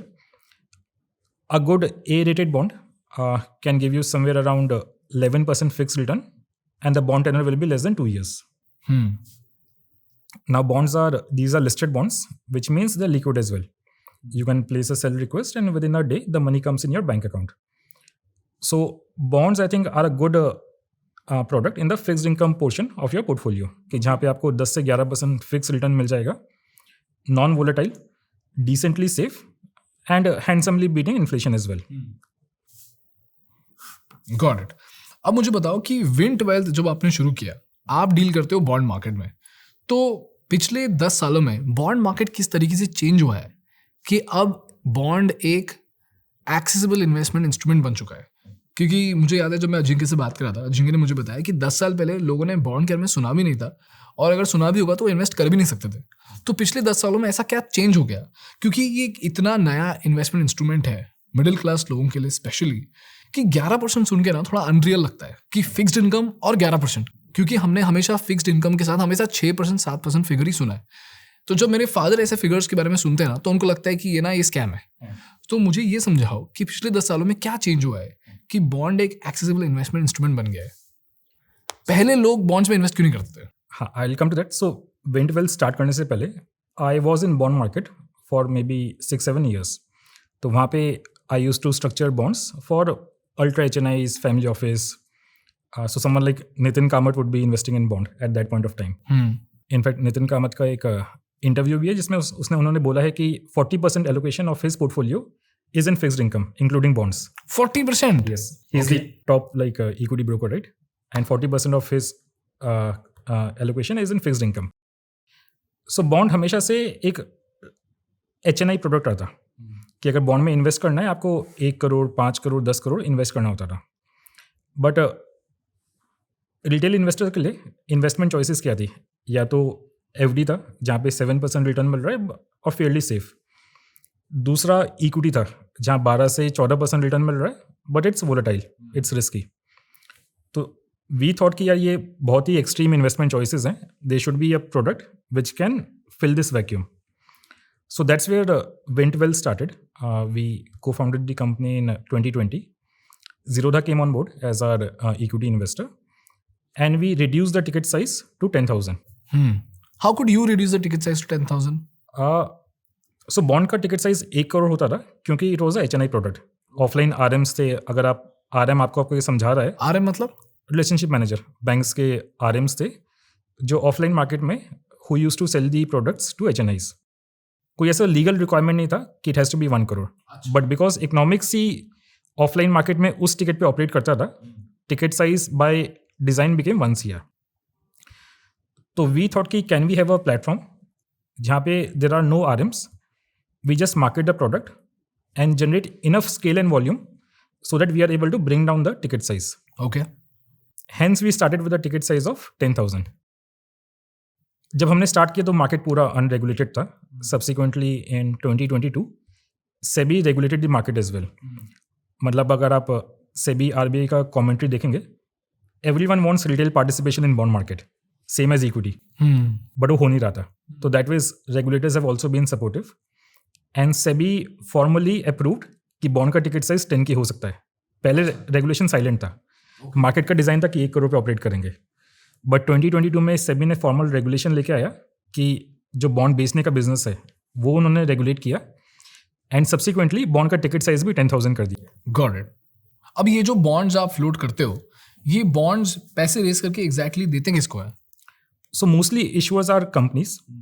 So let's say companies like Navi, Muthoot, Piramal, etc. These companies, they can borrow from banks or they can issue a bond जहाँ पे आप और मेरे जैसे retail investors can invest in bond. और bond होता क्या है? It's like a loan. जैसे हम किसी बैंक में जाके लोन लेते हैं, बैंक हमको अपफ्रंट मनी देता है, बदले में हम ब्याज देते हैं. करेक्ट. लेट्स से 8%, 9%, 10% ब्याज देते हैं और लोन वापस करते हैं, इधर इन इंस्टॉलमेंट्स या एक शॉट में at the end of tenor. Bond भी लोन की तरह ही काम करता है. जब आप किसी कंपनी के बॉन्ड में इन्वेस्ट कर रहे हैं, आप उसको पैसा दे रहे हैं, उसके बदले में कंपनी आपको इंटरेस्ट या ब्याज दे रहा है, विच इज़ फिक्स्ड. तो अगर आपने मुथूट के बॉन्ड में 10,000 इन्वेस्ट किया तो मुथूट कह रहा है कि ये 2 साल का बॉन्ड है, मैं आपको ब्याज में 10%, 11% रिटर्न दूंगा और 2 साल के बाद आपको प्रिंसिपल भी रिटर्न कर दूंगा. So this is how a bond works. Got it. And typically companies who are issuing these bonds are corporates and something called as non-banking finance companies. जो पैसा लेके आगे डिप्लॉय करेंगे अपने बिजनेस में. Got it. Got it. तो जब भी कोई एक बॉन्ड प्लेटफॉर्म में इन्वेस्ट करता है तो उसको ऐसे कौन से सेफ्टी फीचर्स का ध्यान रखना चाहिए जिससे कि ना वो एक ट्रस्टवर्दी बॉन्ड एग्रीगेटर के पास अपना पैसा इन्वेस्ट करे? So जब किसी भी प्लेटफॉर्म पे जाते हैं तो 2 चीज़ें हैं. एक तो किस प्लेटफॉर्म के थ्रू आप इन्वेस्ट कर रहे हैं, दूसरा है कि किस बॉन्ड में आप इन्वेस्ट कर रहे हैं. तो किस बॉन्ड में आप इन्वेस्ट कर रहे हैं, 3-4 क्राइटेरिया हैं जो आपको फॉलो करना चाहिए. एक तो बॉन्ड का टेनर कम रखिए. जितना कम टेनर रहेगा उतना कम रिस्क रहेगा. हमको ये नहीं पता कि 10 साल बाद मुथूट का क्या होगा, बट मे बी 1-2 साल में कंपनी डिफॉल्ट तो नहीं करेगी. करेक्ट. ये फेयर एजम्पशन है क्योंकि 10 साल में world can change, life can change, lot of things can go wrong. World War 3 can happen. But 1-2 साल में कंपनी बैंकक्रप्ट होगी, इसकी प्रोबेबिलिटी कम है. और जब आप बॉन्ड में इन्वेस्ट करते हैं ना, आप तभी पैसा लूज करेंगे अगर कंपनी बैंकक्रप्ट होगी. कंपनी का प्रॉफिट ऊपर जाए नीचे जाए, least bothered. Correct. Company should not default. यही मेरा क्राइटेरिया है. तो 1-2 साल में कंपनी का डिफॉल्ट होने का प्रोबेबिलिटी कम होता है. दूसरा है go with senior secured bonds. Senior secured bonds. Okay, ये क्या होता है? तो बॉन्ड अलग अलग तरह के आते हैं. कुछ बॉन्ड्स होते हैं कि जो अनसिक्योर्ड होते हैं, जिसमें जिसको मैंने पैसा दिया उसने कोई कोलैटरल, कुछ सिक्योरिटी नहीं दिया है. मतलब एक एग्जाम्पल समझाओ. जैसे आपने मुथूट के बॉन्ड में इन्वेस्ट किया, अब मुथूट ने आगे व्हीकल लोन्स दे दिए. अनसिक्योर्ड बॉन्ड में आपने मुथूट को पैसा तो दे दिया, बदले में उसने कुछ गिरवी कुछ नहीं रखा, कुछ सिक्योरिटी नहीं दिया. आप उसके वर्ल्ड पे जा रहे हैं कि कंपनी अच्छी है, 2 साल बाद मेरे को पैसा दे देगी. ये हो गया अनसिक्योर्ड बॉन्ड. सिक्योर्ड बॉन्ड में मुथूट जो उसने लोन पोर्टफोलियो क्रिएट किया है वो एज सिक्योरिटी, एज कोलैटरल देगा कि कल को अगर मेरी कंपनी नहीं रही, ये रहा लोन पूल, इसको बेच के अपना पैसा रिकवर कर लेना. तो भले ही मुथूट के डिफॉल्ट होने की प्रोबेबिलिटी कम है, बट वो 0 नहीं है. इन केस वो black swan probability play out होता है. I have a collateral, I have a security which can be sold to recover my money. तो सिक्योर्ड बॉन्ड में इन दी हाइपोथेटिकल सिनेरियो कि कंपनी बैंकरप्ट हो गया, तब भी मैं मेरा पैसा काफ़ी हद तक I can recover. Got it. तो invest in secured bonds. Understood. Senior secured bonds क्या होता है? तो बॉन्ड कैन बी सीनियर या जूनियर. अब जो सिक्योरिटी है उसको बेचेंगे, अलग अलग लेंडर्स लाइन लगा के खड़े होंगे. सबसे पहला क्लेम होता है सीनियर लेंडर का. एक बार सीनियर लेंडर पेड ऑफ है, उसके बाद अगर कुछ बच रहा है वो पैसा जाता है जूनियर लेंडर को. मतलब इसको एक एग्जांपल के साथ समझाना. अब लेट्स से मैं और अजिंक्य है, आपकी कंपनी है. अजिंक्य सीनियर लेंडर है, मैं जूनियर लेंडर हूँ. हम दोनों ने आपकी कंपनी को लोन दिया है. आपने लेट्स से 100 करोड़ का मशीनरी गिरवी दिया है for both the loans. In the scenario कि आप बैंकरप्ट हो गए. अजिंक्य ने लेट्स से 60 करोड़ दिया था, मैंने 40 करोड़ दिया था. मशीन बिकी 80 करोड़ की. तो उस 80 करोड़ में से 60 करोड़ रिकवरी पहले अजिंक्य की होगी, क्योंकि वो सीनियर लेंडर है. Once Ajinkya is completely paid off, कुछ बच रहा है तो मेरे पास आएगा क्योंकि मैं जूनियर लेंडर हूँ. Got it. सो जो भी आप बॉन्ड में इन्वेस्ट कर रहे हैं, एंश्योर कीजिए कि वो सीनियर है और सिक्योर्ड है. Got it. Wind पे we only bring these senior secured bonds. We don't bring any junior or unsecured bonds. So that filter we apply on the platform. Got it. आपके platform पे कितनी बार companies ने default करा है? अभी तक touchwood कुछ भी डिफॉल्ट नहीं हुआ है. हमने करीब 4,000 करोड़ के बॉन्ड बेचे हैं. 4,000 करोड़? हाँ. Oh wow. जिसमें 1 लाख से ऊपर लोगों ने इन्वेस्ट किया है. अभी तक कोई डिफॉल्ट नहीं हुआ है. Our diligence underwriting has been pristine so far. So touchwood no default so far. Beautiful. Touchwood. And अगर कोई डिफॉल्ट कर जाता है तो जिस तरीके से डिट्टो इंटरवीन करता है इंश्योरेंस कंपनीज और कस्टमर्स के बीच में, क्या आप भी इंटरवीन करते हो? Yes. ओके. करोगे? क्या आप भी इंटरवीन करोगे? हाँ, टू एंश्योर कि हमारा भी इंसेंटिव अलाइनमेंट है. एक तो है कि मॉरल ऑब्लिगेशन है. व्हाट वी डू इज कि we have a financial skin in the game as well. तो अगर हम कोई भी बॉन्ड बेच रहे हैं, 2% ऑफ द बॉन्ड वी को invest okay. From companies money, ताकि कल को ऐसा कोई सिनेरियो प्ले आउट हो रहा है, our money should also be at stake and we have a seat at the table जब वो रिकवरी प्रोसीडिंग हो रहा है. कि खाली हम मॉरली जाके उसमें इंटरवीन नहीं कर रहे हैं, हमारा पैसा भी दांव पे लगा है. And we have a seat at the table कि कोलैटरल बिक रहा है नहीं बिक रहा, कैसे रिकवरी हो रहा है, ट्रस्टी क्या बोल रहा है. We have a legal right to say, क्योंकि हमारा पैसा भी ब्लॉक्ड है. तो इसलिए वी एंश्योर कि we co-invest in all the bonds that we sell on the platform up to 2% of the bond amount. Got it. Beautiful. Understood. Anshul, I think you've given us a great masterclass on personal finance. I think one question that I always wanted to ask you just out of curiosity is, what is it like to have Nitin Kamath as an investor? So Nitin came on board in our seed round when typically angel investors come on board. And Nitin truly is an angel. Like I'm not saying just because he's an investor. जब हमने company start करी, एक खाली idea था, tangible कुछ भी नहीं था. एक वेबसाइट थी wintwealth.com और हमने हार्डली 50 लाख के बॉन्ड बेचे थे. तो मेरे को फाउंडर अजिंक्य ने जाके नितिन को आइडिया पिच किया कि ये टीम है, हम 4 लड़के हैं, चारों IIT से हैं, ये हमारा आइडिया है, ये हमारा फाइनेंशियल बैकग्राउंड में ये एक्सपीरियंस है. आपने इक्विटी मार्केट में अच्छा सक्सेस स्टोरी क्रिएट किया है, हम बॉन्ड मार्केट में सेम स्टोरी रेप्लिकेट करना चाहते हैं. तो Nitin without like second thoughts, he liked the idea and he gave us some like crazy valuation and he gave us 2 million as a seed check. Wow. तो पैसा तो आया ही, but हमारे लिए एक प्रॉब्लम स्टेटमेंट था कि हमने वेबसाइट तो चालू कर दिया, बट इंडिया में ट्रस्ट गेन करना किसी भी इन्वेस्टर का बहुत टफ चीज़ होता है. Correct. So when Zerodha came on board as our seed investor, it gave us some credibility. क्या कोई इन्वेस्टर वेबसाइट पे आ रहा है और वो देख रहा है कि इस कंपनी को Zerodha ने बैक किया है, तो वो जो मन में झिझक होता है कि ये कंपनी चोर है क्या, ये पैसे लेके भाग जाएगी क्या, वो डर काफ़ी हद तक रिजॉल्व हो जाता है. तो Zerodha आने से पैसा आया, credibility I, but lot of guidance, mentorship, support system also came into along side. कि Zerodha जब भी किसी कंपनी में इन्वेस्ट करता है, you have access to Nitin Kamath, like not regularly but like on and off you can go and seek guidance from him. उनका जो पूरा इकोसिस्टम है, उनकी marketing team, social media team, वो आपको गाइड करती है आपकी टीम को कि ऐसे नहीं ऐसे करो. तो वो सब भी साथ में आता ही है. Got it. But truly like Nitin has been like a literal angel for us in our journey. What is the best advice Nitin Kamath has given you? Educate, not sell. Educate, not sell. Can you explain how that played out for you? मतलब Indians में ना तो एक झिझक रहता है, because हमने देखा है कि हमारे पेरेंट्स को कैसे यूलिप मिससेल किया गया है, इंश्योरेंस मिससेल किया गया है, लोन मिससेल किया गया है, तो हमें ना एक नेचुरली एक we keep our guards up. तो जब भी कोई बेचने आता है ना, तो हमको लगता है कि यार ये बेवकूफ़ बना रहा है, इससे थोड़ा डर के रहते हैं। तो द फ्रेमवर्क विच हैज़ और the strategy which has worked well for us is कि हम कभी भी सेल करने का ट्राई नहीं करते हैं। हम कहते हैं भाई ये है, ये इसमें रिटर्न है, ये बॉन्ड है, ये इसमें रिस्क भी है, तो we tell the risk upfront कि ये इसमें कंफर्ट फैक्टर्स हैं, ये इसके रिस्क पॉइंट है।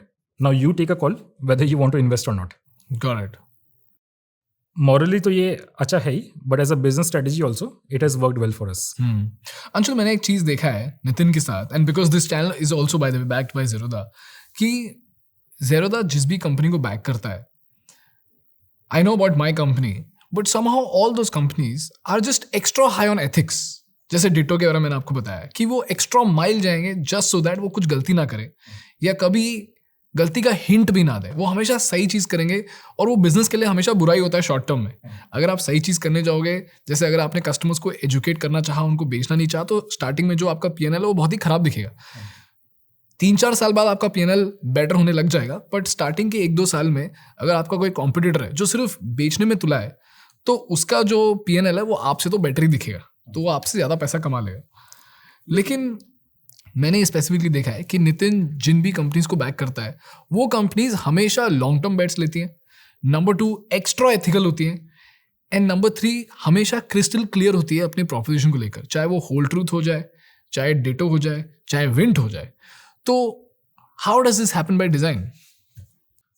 बाय डिज़ाइन इट्स कमिंग कि जब भी ज़ीरोधा इन्वेस्ट करते हैं ना, they don't put any business pressure, कि वो ये नहीं कहते कि मैं 2 मिलियन दे रहा हूँ तो उसको तुमको मेरे को 20 मिलियन करके देना है। वो कहते हैं कि ये तुम्हारा विजन है, ये रहा capital, now it's up to founders how you want to achieve the vision. Vision succeed हो गया तो वेल एंड गुड, नहीं भी हो तो कोई दिक्कत नहीं है। तो जब उनका कैपिटल आता है, it doesn't come with any pressure, which is unlike typical VC money, which is like pure professional capital in that sense, कि अगर आप किसी वीसी से पैसा लेते हैं, it comes with business pressure. But when Zerodha invest, it's more of a cause they are supporting rather than the commercial angle to it. Second is like when you interact with Nitin or Zerodha's team, उनमें वो ethics इतने ingrained है, it kind of flows into the portfolio company as well. And third is I think the traits Nitin looks while backing the founders, maybe there is a filter कि they back only those founders जिसमें to a certain extent ये traits already present है. Got it.